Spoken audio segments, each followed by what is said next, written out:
Hello, everyone, and welcome back to our English Story Podcast, episode 9. Have you ever wanted to say no, but you didn't want to sound rude? Maybe a friend invited you somewhere, or a coworker suggested an idea you didn't really like. In English, refusing a suggestion politely is an art. Today, we'll learn how to say no without hurting anyone's feelings through a story about friendship, honesty, and coffee.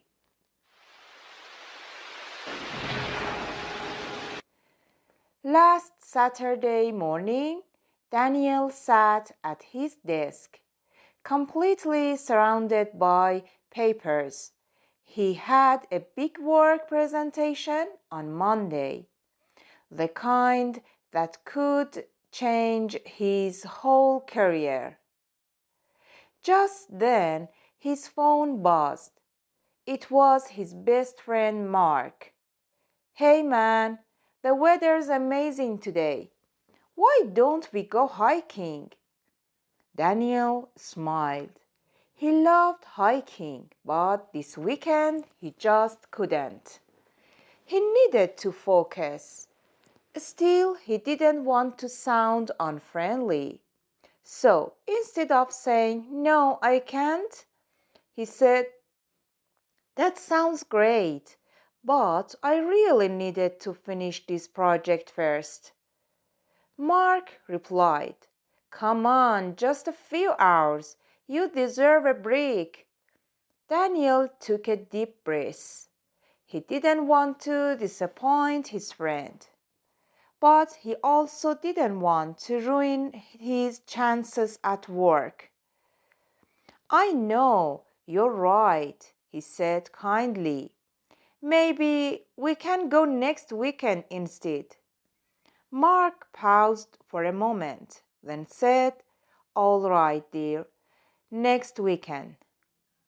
Daniel smiled. He managed to say no politely, clearly, and with respect. So, how did Daniel refuse Mark's suggestion without sounding rude? He used 3 polite strategies. Number 1, start with something positive. "That sounds great." That sounds great. Being by showing appreciation, it softens your response. "That's a good idea, but..." "I'd love to, but..." Number 2, give a reason, brief and honest. "But I really need to finish this project first."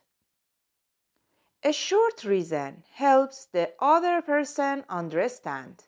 It shows you're not rejecting them, just the situation. Number 3, offer an alternative or future plan.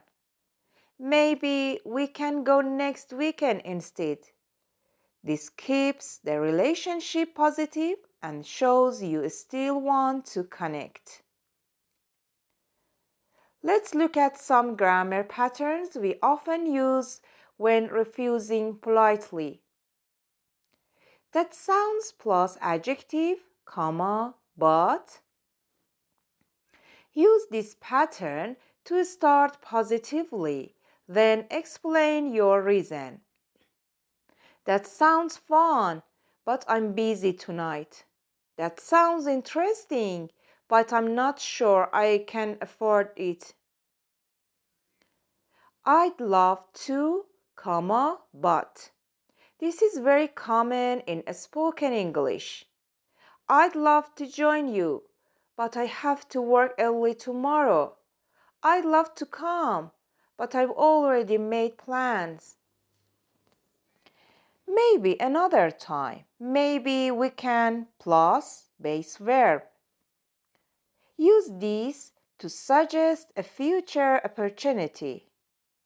"Maybe another time." "Maybe we can do it next week."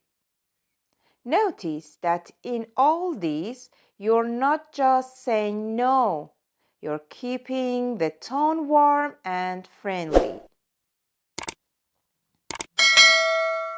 Now, it's your turn. Imagine your friend says, "Why don't we go out tonight?" How could you say no politely? Try one this. "That sounds nice, but I'm really tired. I'd love to, but I have an early meeting tomorrow. Maybe we can go another time." Go ahead. Say it out loud.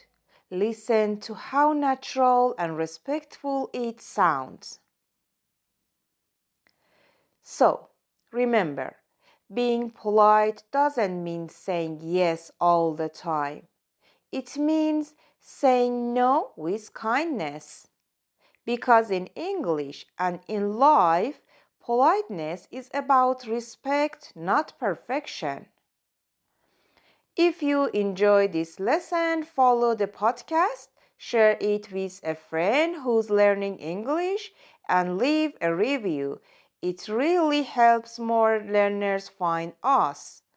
Thank you for listening to the English Stories Podcast, episode 9. Don't forget to subscribe and come back for the next episode. See you soon.